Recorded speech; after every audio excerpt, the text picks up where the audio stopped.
And welcome back, ladies and gentlemen, to another edition of the Talk podcast. I'm your host, Harris Reno. Alongside me, co-host Dan Kiley and Kobe Piers. Back here with another edition of the Talk. Before we get started, we are going full reactions to the Georgia Notre Dame game today. We had quite the week, and I want to start it off on a rather more somber note. I wanted to offer our prayers and condolences to the people affected by the terrorist attack in New Orleans this past week. Haven't took my mind off those affected. Hopefully, y'all are finding peace and comfort here in the aftermath, as I know that tragedy is still fresh on the minds of everybody who were in New Orleans or even not in New Orleans and watching from home. Our prayers are with y'all during this difficult time. And then right after that, Kirby Smart's father, Sonny Smart, passed away just the day after the game. Awful week overall. Can't imagine what that's been like for Kirby Smart, Coach Smart, and the Smart family themselves as they deal with that passing the other day. On that note, we hope we can offer to those a little distraction, although we are dealing with a post-Georgia loss edition of the Top Talk. But we hope we can bring some entertainment, maybe a couple smiles, some laughs as we go through today's show. Gentlemen, how are we doing this wonderful Sunday evening? We're doing well, and I just want to say that, the one thing that I am proud of is that this show comes and we will stand in the paint and take the heat when we're wrong. So, that's going to be part of the show today. We're doing well, and we're ready to get after it. Yeah, doing great. Just getting ready for the week. Harry, me and you, Dan, I don't know what the forecast is looking like for you, but looking like some snow in our future in Athens this week. Looks like it's like a 50% chance of snow in Athens this Thursday. So, but again, prayers out to Coach Smart and his family. Mr. Sonny is a great man. Knew him personally. He coached at Bainbridge High School, which is a big rival of Cairo High School. One of my best friends, dad's Coach Hancock, was his offensive coordinator on a state championship team or two at Bainbridge. So, prayers for Coach Smart and his family. Small blessings in disguise. I'm very thankful that Coach isn't having to try to navigate this loss and a game at the same time. Even though I'd love to be playing this week, I just couldn't imagine how you're going to spend part of the week in New Orleans with your father as he passes and family, and then also trying to prepare a team to play in the next round. Yeah, I mean, it's quite incredible. He was hospitalized on New Year's Eve. It was originally the day before Georgia's game and remained there up until his passing. I don't know how they did it. I don't know how Kirby did it. I don't know how Mary Beth and the kids did it. I mean, it's incredible what they did and went through it all this weekend. And not only just them and the passing of Coach Smart, but also, the people, the players, the family, everyone who was in New Orleans had to deal with the tragedy that came on New Year's Eve, early, I guess, New Year's Day that morning. But like we said, our prayers are with y'all, and we're hoping with today's show we can put a smile on everyone's face. But with that, as Dan said, we're going to eat some L's today, boys. I have the comment section of the clips that we pulled up, that we posted of our Notre Dame preview and prediction. It was like a 27-minute show. And by God, it wasn't until after the game that some Notre Dame found us. Yeah, they came out. My favorite quote from Dan said this about the game in Jacksonville versus Florida. Florida fans come out like roaches in the night when they win that game in Jacksonville. And by God, did the Irish come out like roaches in the night after that win. So let's just go through some of these comments and let's eat our L's, boys. So to the Irish fans who are with us, hopefully you are with us today and can, I guess, tell us how wrong we were as we go through this. Matt D said Kirby may have been there and done that, but not last night. Irish Car Bomb meets 12-team playoff. Wow, that's a name. That must be new. The Irish guard you referenced back in 2017 was Quentin Nelson. He played left guard next to left tackle Mike McGlinchey. Both were top 10 draft picks after that 2017 season. Hey, best of luck to Georgia. And those are the compliments we appreciate. Listen, we were trying our best to give some Notre Dame information. If you have an update or correction, by all means, we love those. That's fine. Thank you for your comment. He goes on to say, best of luck to y'all moving forward. You guys' front seven is insane, and the young quarterback Stockton looks like a monster. He'll be a monster at some point. Alabama Cal, I guess Crimson Tide fans aren't too upset about the Michigan loss. Said, bro cannot stop. His takes were getting progressively worse and worse. Another one, Notre Dame's underrated by the O's not watching Notre Dame. Not prepared for Riley, and still. Makes you think, do people actually watch the games? Yes, we do watch the games. We do. And then the last one, then I'll move it on. Y'all can see what's on the screen. The Irish took the doggies for a walk. Bye-bye, Puddles. The Irish runs the SEC now. Well, boys, I'm going to open up the floor real quick and let y'all, I guess, just give your response or reaction to any of those. Dan, you want to go first? Yeah, do we not watch games? Okay, here's the thing. Notre Dame did something to Georgia that nobody else has done. They beat them at their own game. They're out physical. They were the more aggressive team. They smashed them in the mouth.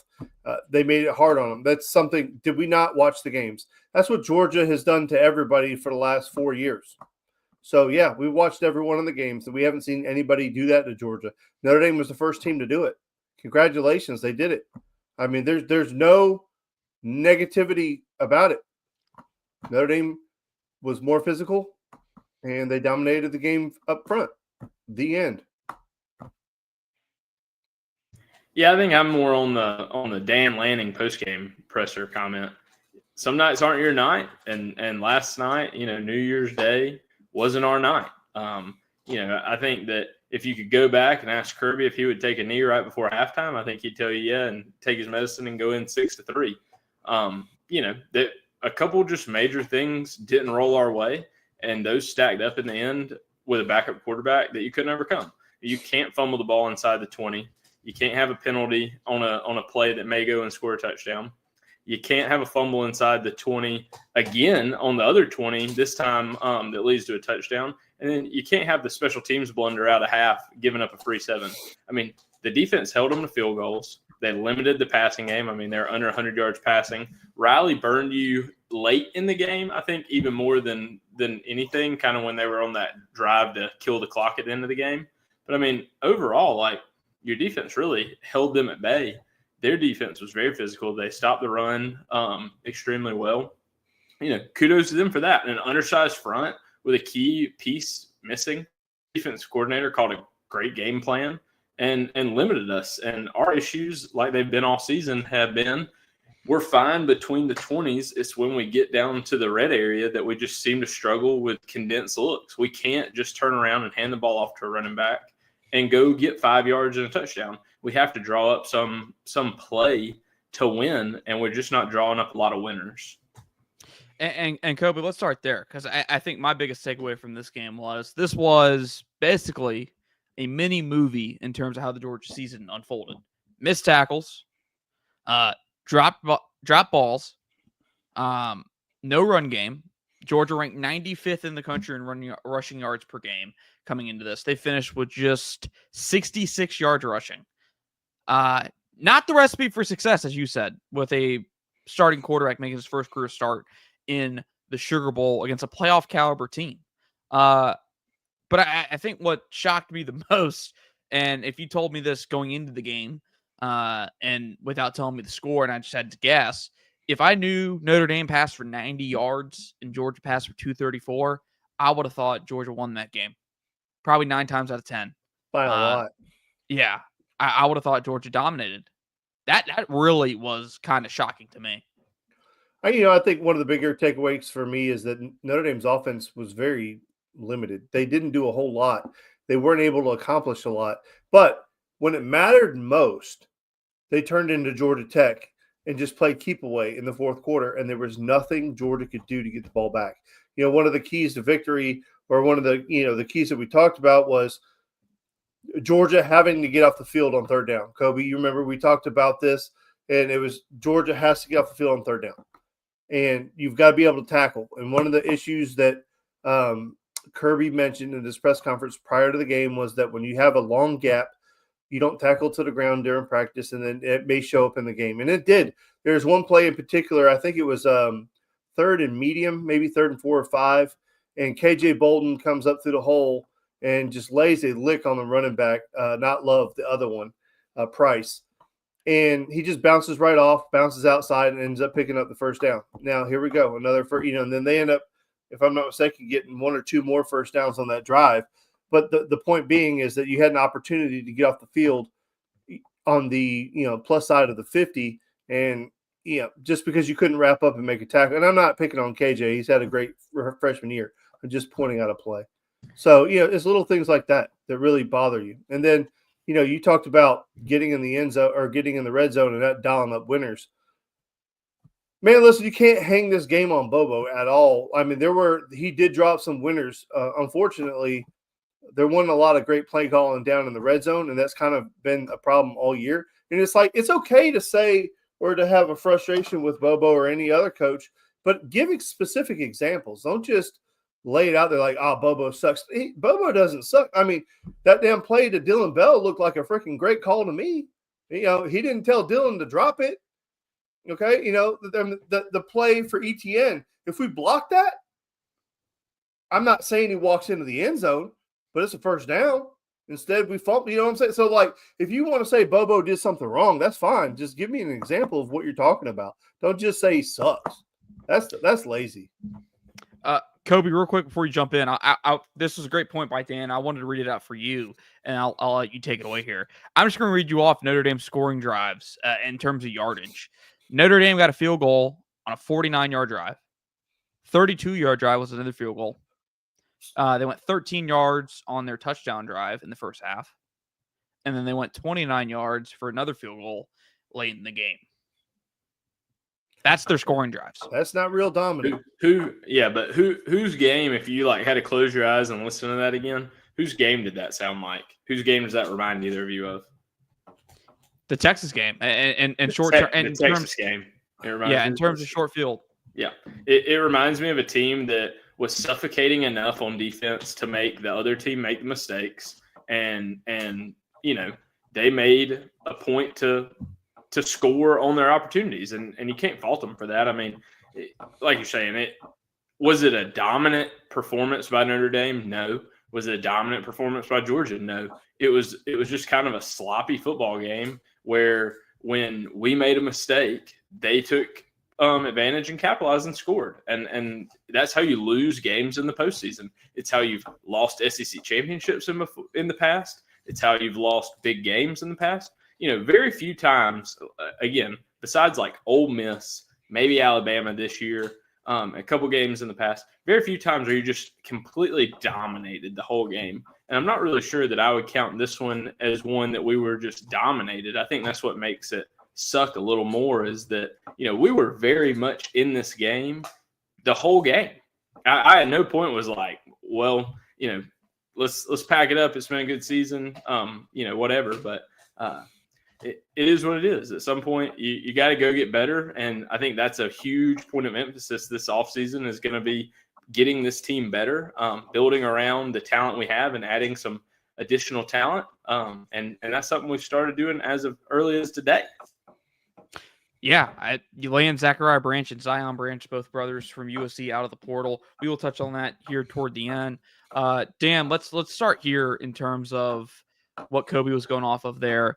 It felt like Georgia was in this game. I mean, you're about to go into halftime down 6-3, which I thought was, a game at that point was maybe you give a bonus to Georgia in terms of, hey, it's low scoring, maybe a touchdown. Or I think I texted Dan, a touchdown or two maybe wins this game. I think I said 2 touchdowns wins this game with how it was trending at that point. And then the final 54 seconds, which effectively ultimately proved too much for Georgia to overcome as Notre Dame scored 17 points. You get the field goal right there with 39 seconds to go in the half. Georgia turns it over with the fumble, the strip sack. Bo Collins scores 13-yard passing touchdown to go up 13-3 right before half. And then you have the 98-yard kickoff return right out of the gate in the second half that ultimately blew the game open. Absolutely. And that's the point of the game where you kind of hung your head for the first time. We're like, yeah, I don't think this is going to go our way. One of the things I was talking to my stepdad on the phone about, because he kept calling me because he's a Michigan fan and he was enjoying the shit out of us losing. So he kept calling me, and one of the things that I was talking to him about is like, if Georgia can get it under 10 in the fourth quarter, Georgia's really a second half team. They have been all year long. But before I go on with my comment, this goes back to something Harrison and I said we weren't going to do anymore this year, which is we've learned who Georgia actually is, and to quit saying if and when and da because like none of those things have come true.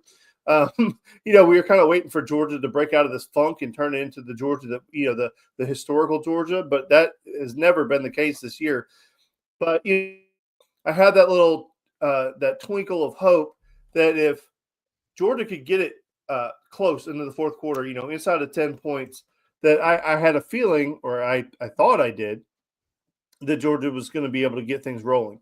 And then when we threw the touchdown to Cash Jones, at that moment, it really felt like, okay, this is where Georgia turns it around. And you got to give Notre Dame a lot of credit. They never let that happen.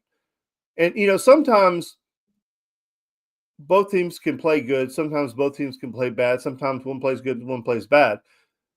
But, Notre Dame, they did what they had to do. And what they had to do is kind of make an ugly game out of it, right?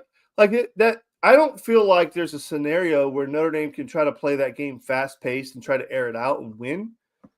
They knew what they had to do, and you have to give credit to Notre Dame because they knew what they had to do to win the football game. They stuck to it, right? I am sure, because they're 18 to 22-year-olds now. I guess there's some that are older than that now, but 18 to 22-year-olds, that they wanted to try to step on Georgia's throat and maybe do something like kind of go out of their game plan and maybe try to do something else. But, Marcus Freeman and his staff did an amazing job of keeping those kids composed, keeping them focused on what the goal was, and they were able to get to the finish line ahead. And I give them a lot of credit. There's a lot of teams that try, what was it, Harrison? Georgia trailed at halftime 6 times this year. Is that right? Mm-hmm. Mm-hmm. Only lost 2 of those games. Right. So they had, and look, even in the Alabama game, I mean, Alabama, they thought we were dead and buried, and we showed up like the Undertaker and just came out of nowhere and got the lead back. I mean, so, Georgia has shown the ability to do that, and Notre Dame never let it happen. So you have to give a lot of credit to Marcus Freeman, his staff, and those kids on that sideline because, we always say you never know what an 18 to 22-year-old is going to do some dumb shit sometimes. And Notre Dame's kids didn't. They honestly didn't. I mean, yeah, they had some penalties and stuff, but I mean, they were focused and composed, and they did a great job. And listen, no hate coming from me. They played the better game, Kobe. Yeah, I think I 100% agree with you. I just think, like you're saying, I think that this game more than anything is proof that you have to have the offensive weapons. I think that all year you've kind of seen that, and the NFL has shown you too. I think you realized how good Brock Bowers was, obviously 2-time Mackey Award winner, 3-time All-American. I don't think everybody quite realized how good Ladd McConkey was with him. 2,000-yard receivers in the NFL. 2 guys have caught, one's caught 110-plus catches. One's basically wide receiver. One is a rookie for his playoff team. I think that our supporting cast looked good around them last year because they were getting cornerback 3 coverage. And so when you had to go to them on occasion, they were wide open and had the mismatches. I think this year you stuck them out there as wide receiver 1 versus cornerback 1 with all the eyes on stopping them. And you saw how many mid-round, late-round, undrafted free agent type talents you had that a lot of them had a lot of trouble catching the ball. And I think that really showed to me in this game was you've just kind of finally taken that step back a little bit in the talent pool. Or how about this? Even if the talent pool hasn't necessarily stepped back, the production you're getting from that talent has definitely taken a step back. And at some point, that's on the coaching. That's on the fundamentals and being able to identify the right people to have out on the field.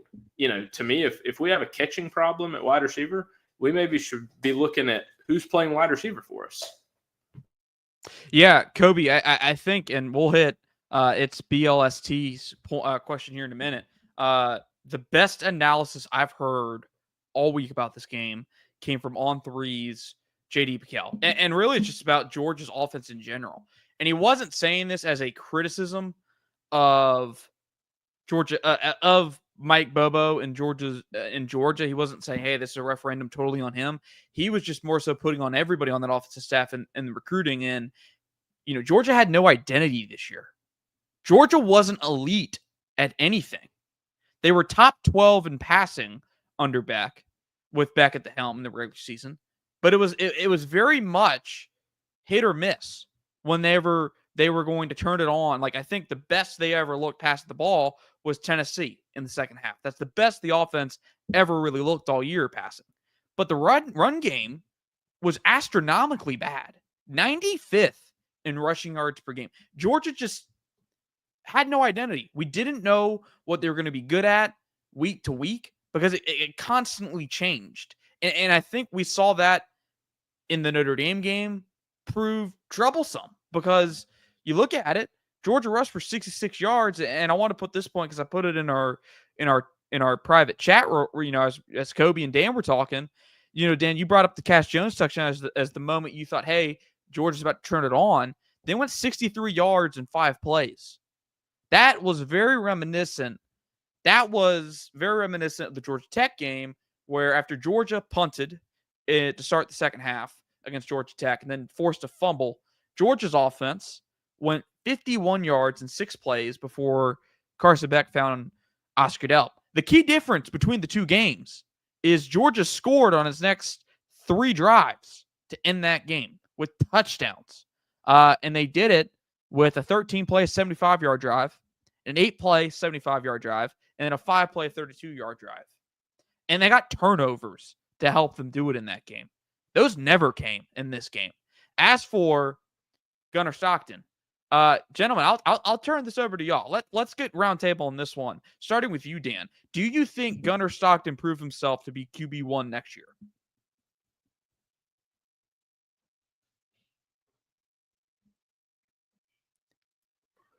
No, I don't think he proved that he is quarterback 1 next year. I think he proved that he's capable of being quarterback 1 next year. And I think that was a question that everybody had was, does he have the ability to do it? And I believe he showed that he has the moxie and he has the talent to be able to lead this team.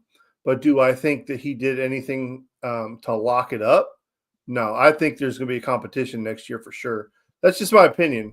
And I could be 100% wrong. Apparently, according to the comments, we're wrong about everything. But I think that he proved that he's worthy. But I don't think he did anything to completely lock it up. Kobe? Yeah, I think that me and Dan talked about this with some other fans at some point earlier today, is that if Mike Bobo is the offensive coordinator next year, I think this game will have solidified the fact that Gunnar Stockton will probably have a 95% chance to be QB1 when we jog out game 1 next year. Now, like we know, jogging out game 1 next season, we have 4 pretty easy games to start the year. They're going to be a lot like scrimmages. We're going to get to see a lot of people play. 100-plus players probably play in those games. Nothing is guaranteed once the season kind of starts. We're going to ride with somebody that's playing better. But I think if you do see a change at offensive coordinator in the offseason, I think it kind of broadens my horizons of, you bring in a new OC, he's running a new scheme, a similar scheme, everybody's going to be up for debate at that point. I think you're going to take a deeper dive and bigger look at the quarterback position. You're going to look at the wide receivers and who gives you the best chances to win in the route trees that you like. What offensive linemen are going to be able to block the way you want to block. That's my big thing is not every offensive lineman can do everything you ask them to do. Some people are better at running power. Some people are better at running zone. There are win rates for linemen depending on what you ask them to do. Sometimes I wonder if we're pushing that envelope as hard as we have, especially in a year where we rotated, 7, 8, 9 offensive linemen, even in a game all the way into the playoffs. I would like to get back to where we're only looking at 5 to 6 offensive linemen that are doing the job the whole game and doing a good job protecting the quarterback. I think Gunner, again, proved that he is capable to play quarterback at this level. I just don't think you hand the man the keys to the kingdom after one football game. Yeah, I'm with y'all here. I think, as Dan said, he proved he is capable of becoming that. And no way do we shift the blame to him on this game. I saw some people criticizing him for the sack fumble right there before the half. I mean, that's coming from his blind side, fellas. This is his first career start. He has pressure from his blind side. I don't expect him. He doesn't have that feel yet. Yeah, he's not there yet. And that's not saying he can't be there. Absolutely what Dan just said. He doesn't have that feel yet, that experience yet to know, hey, I got a defender breathing down my neck. It also doesn't help that your left tackle got beat within like 2 seconds right off the edge. Yeah. But yeah, I'm with y'all here. I don't think he's locked it up. You're definitely going to compete for the job. But the last time Kirby came into a year and said, hey, it's his job, no excuse, no issue, was Stetson. But that was after Stetson had basically the back half of 2021 starting. And then he gave it to JT after JT started 4 games the year prior in 2020. So, yeah, I'm with y'all. I think they will definitely have a competition. Now, as to whether they bring competition in through the portal is yet to be seen. I'm sure they may look at some guys, but as to whether or not they land anybody, we'll see. I do wonder. That's another great question, I think, would be interesting to know from potential quarterback transfers is how do they look at how Gunnar Stockton performed? Are they, as confident as maybe they would have been had he, not played in the Sugar Bowl and thinking, hey, I could go there and start, automatically if I transfer to Georgia. But yes, as BLST said, crucial drops. The biggest one of all was the Dylan Bell, which was, as Dan said, completely drawn up, was going to be a walk-in touchdown. And gentlemen, it's it just sums up Georgia's season in one. Can't make that stuff up. No, you can't. All right, so listen, I heard an interesting debate, and I wanted to like a mini micro debate. Okay, so just like 2 minutes. So the argument was going into the game. Obviously, you hate losing Carson Beck, but they thought maybe we'd have an advantage with the RPO game, right? Well, we didn't really run it that much with our quarterback, so you kind of take that away. So now the argument shifted in this conversation that I heard on a national radio program was that Georgia would have won if they had Carson Beck because Notre Dame would have had to respect the pass and they wouldn't have been able to load the box because since Gunnar didn't take advantage of the RPOs, there was no advantage there. So all of the advantage would have been on Carson Beck because he would have spread the field. I don't know that I'm buying into it. As BLST mentioned, we had plenty of chances and opportunities. And if we start hitting those passes, they're going to get out of the box. Same thing with Carson Beck. If Beck is in the game and he's throwing those passes and we catch them, they're not in the box. But if they don't catch them, they're in the box. So what do you think? Do you think with a Beck-led offense, the box would have been lighter? Or do you think it would have looked just the same? It's tough because I think we talked about it with the way the offensive line played at times. I don't know if even he could have had, a great game that would have elevated Georgia to a win here. Because like you said, there's so much stuff that happened that was out of the quarterback's control. The strip sack, maybe not completely out of the quarterback's control, but like we said, he doesn't have the game experience to know that guy's coming right off his backside. And to evade that. But yeah, that would be an interesting, I guess it's interesting because maybe you are right. Maybe if Beck's in, they respect the pass a little bit more and they get out of the box as much. They're not so heavy in the box because they're not worried about the quarterback run game so much. But then again, you kind of go back to, for me at least, it's like, well, do they feel threatened by any of Georgia's receivers, by any of Georgia's passing game? That's another thing. It just felt like they were able to stick in man on Georgia for the most part, and they forced some tight throws by Gunnar, which he made. He gave his receivers a chance. They just couldn't come down with the ball at times. Kobe, what do you say? Yeah, I think this leads me into kind of a defensive rant, if you will, about the offensive line. I'm going to read off some stats for you.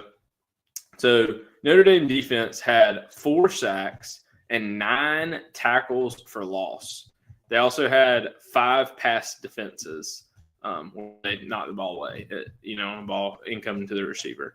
I'm not sure that you can overcome almost double-digit tackle for losses and almost 4 or 5 sacks on a good football team. I mean, like you're saying, they were putting you in situations 2nd and long, 3rd and long, making tackles, even when you're in 3rd and long, right before the sticks, not quite getting there. Like you're saying, I'm not sure that I can't say one way or the other if Carson would have helped you or hurt you.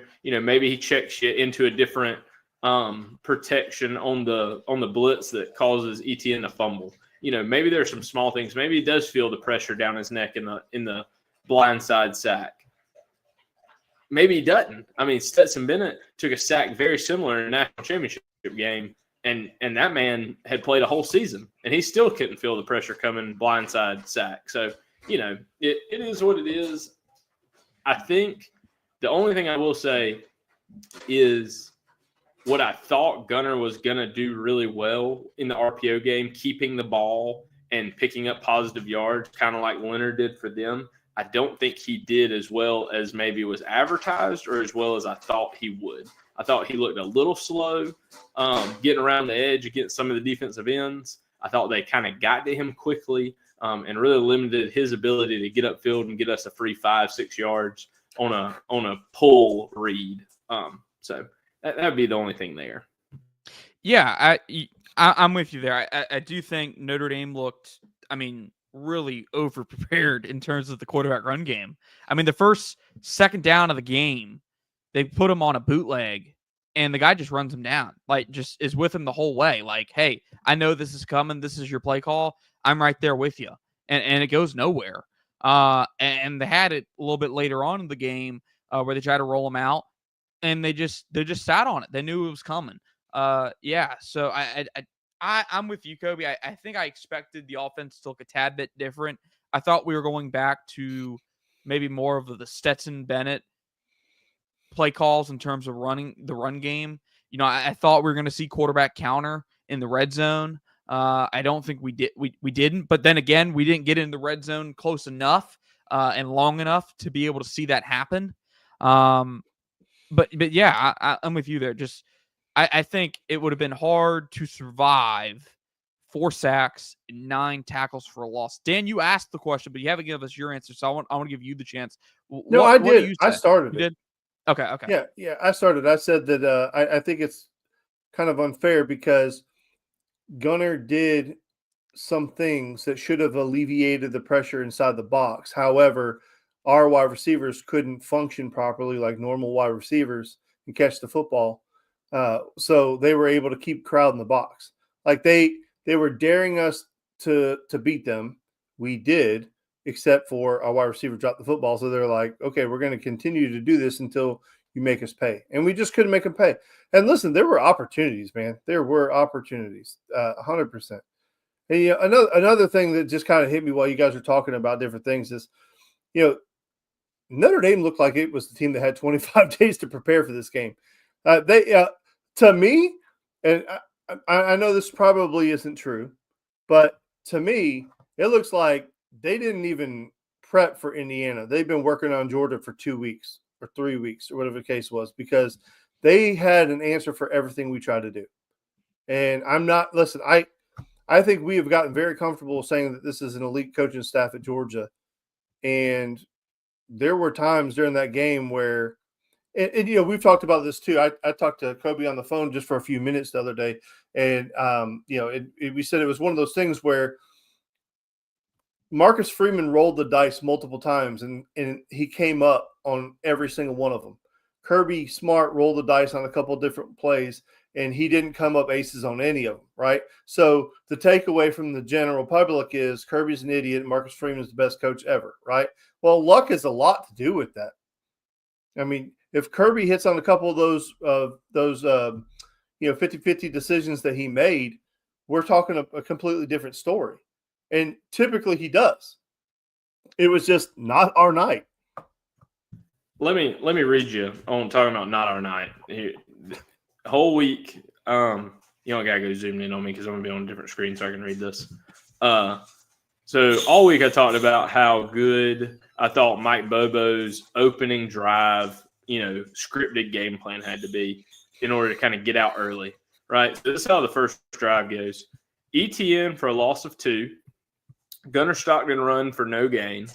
Gunnar Stockton pass incomplete to Dylan Bell. There's a pass interference call. Great. So we get free first down. That was 3rd and 12, by the way. Cash Jones, loss of 5 on first down. So now it's 2nd and 15. Gunnar Stockton keeps for gain of 6. So now we're back to a normal.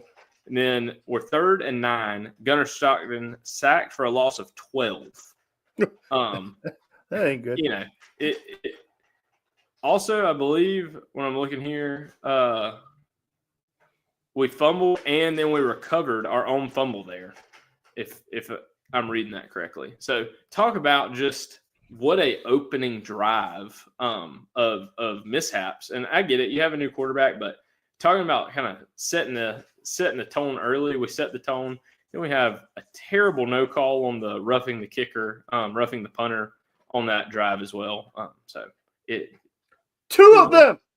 The first, so out of the 2 of them, the second one I would agree was more running into the kicker. The first one is about as blatant as like the rule states roughing the kicker should be. Like he's in the air, he has not landed yet, takes out the legs, doesn't allow him room to land. It's like that's got to be 15 every single time.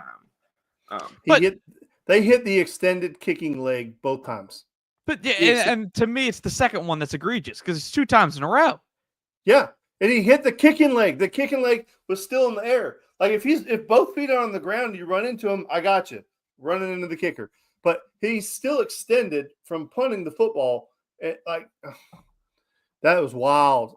That was wild. Pat McAfee had her back on that one. Go figure. But he did. He did. Now, granted, I think Pat McAfee is in the good graces of some folks because of that. And he also predicted the Dogs to win the SEC championship, which he was correct. I believe he's 2 for 2 all time on predicting the SEC title games.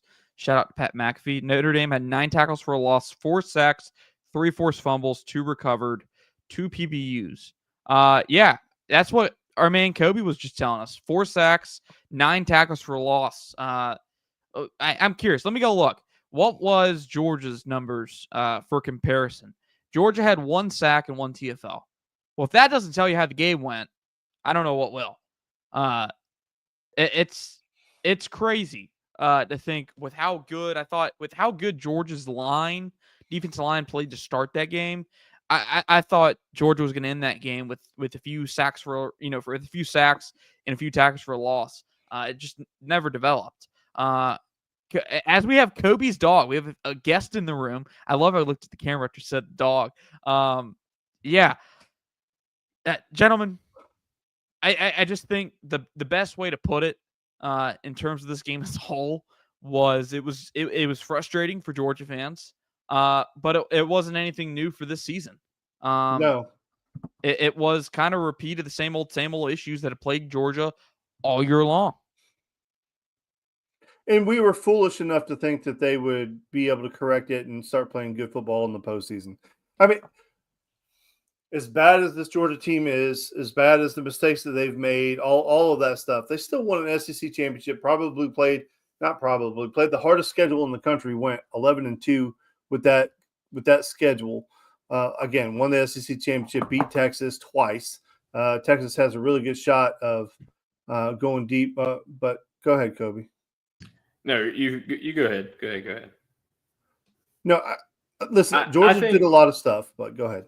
I think the best thing I've heard on Twitter since we've lost from all kinds of fan bases, worst year under Kirby Smart since 2016, his first year, in which we went 7-5, won the bowl game, so we went 8-5, right? Finished like 5th in the SEC East.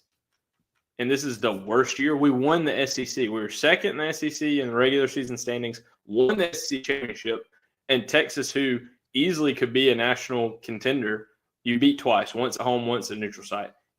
It's the worst year since 2016. Like, give me a break. You still won the conference championship. You still were a very tough team. You lose 2 rough home games, but you play the hardest schedule under Kirby Smart ever. And honestly, one of the hardest schedules I can ever remember Georgia playing, in my opinion, not just under Kirby Smart, but I mean Mark Richt's tenure, possibly ever as many road games as you had back to back to back to back. Thank God a lot of those games are going to be at home next year. Well, yeah, I mean, going on the road to Alabama is no slouch, and the Ole Miss game. I think if you were to go look up and down the schedule and say what's the one game that Georgia just really didn't show up, it would be the Ole Miss game. Alabama, man, you just got ambushed. That was a freaking ambush. I love how Dan put it when we were talking post Alabama game. Dan said, this isn't an I quote, but Dan said, Jalen Milroe turned into Michael Vick and Tom Brady in that first half. And that's what sparked that 28-0 lead. All right, I want to comment on this real quick. Joe, we actually verbatim said this earlier in the show.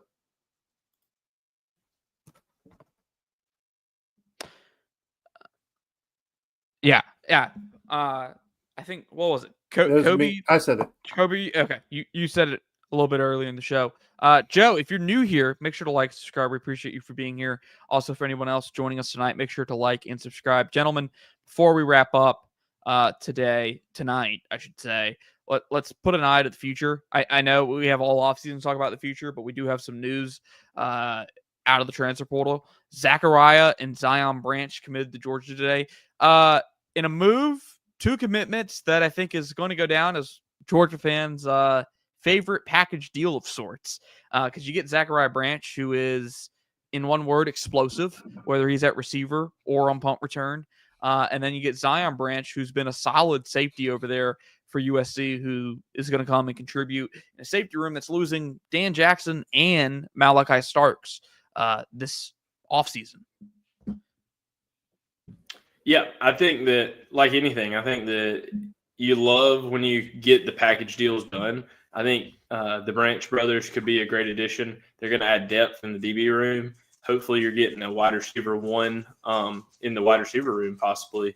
The guy was the number 1 wide receiver in his class for a reason. He can absolutely fly. Like you're saying, it just need maybe a little bit of time to develop, get some good routes underneath him. I think that's why you come to a pro-style offense, though. It's to learn how to play as a professional, not to kind of just run whatever route it takes to get open like he's been doing at USC. I'm excited for him. And then I saw, and listen, I take it for a grain of salt. We saw it on social media, or I saw it on social media, that Georgia's looking to get the wide receiver from Texas A&M, number 3. I don't know who he is, but Noah Brown, right? Yeah, well, whoever he is, the kid can freaking fly. Like, he's a big dude too. Kind of reminded me of like a Ra Thomas kind of guy. Yeah, Noah Thomas was A&M's leading receiver over there last season for them, or this past season, in a receiver room that was really similar to Georgia, not very notable. They had their struggles of themselves. He was coached by James Coley, so there is that connection over there between Noah Thomas and James Coley. We will see if Georgia ends up getting him. The trend, it seems so far in the transfer portal, has been Georgia's linked to guys. Georgia feels good about landing them, and then last minute goes the other way, not in Georgia's favor. But hey, they got Zachariah Branch, they got Zion Branch into the portal. Their first 2 portal commits of the offseason. Gentlemen, anything else to add before we wrap up today's show? Yeah. So, there's a lot of talk about a lot of Georgia players are about to jump into that portal and take off and get going. As Kirby said, I want to coach the kids that want to be here. So just remember that. If they don't want to be here, that's fine. Georgia's in good hands. We've recruited well. Of all the rosters in the country that can stand to lose some people, Georgia can. That's fine. Again, if they don't want to be here, we don't wish ill on them. We just say goodbye, and I'm sure we'll be fine. I'm with Dan. I think that don't freak out if you see a lot of guys jump in the portal. I think there's a reason. I think you always got to look at, there may be a reason that guys are getting retained or not getting retained, or just got to remember some of these games and some of these feelings and some of the names that you say, wow, how can this guy not catch the ball when he's wide open in one of the biggest games of the year? And then all of a sudden, don't freak out if that name's in the portal. You can do the math there. And yeah.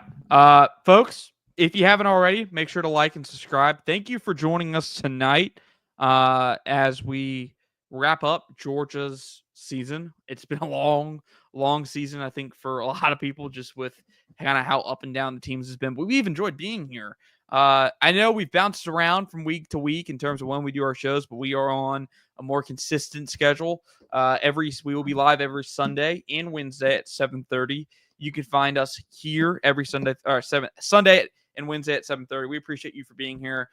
Down to the bottom is Kobe Pierce, the former Georgia player himself. Up to the top, right next to me, is Dan Kiley, the former college punter. We have two special teamers on this show, college special teamers. I don't know if there's any other podcast that has two special teamers on the show. Maybe someday we'll get a special teams breakdown or special teams eval from these two fine-looking fellas. Make sure to like and subscribe, not only for the Georgia breakdowns, but also for the Dan Rants, which will be making their return this Wednesday night. Also, we got to do some blind drafts. We have Kobe here now, who I don't think has done a blind draft with us, Dan. Never. I did the last one. If you want to come up with this one, that's cool with me, or I can come up with another one for the both of you. I can do it. Yep, we will find them and we will bring them on to the show. Peak off-season content right there. Thank you for joining us here tonight. Dan, looking for there it is, your cue. Go Dogs.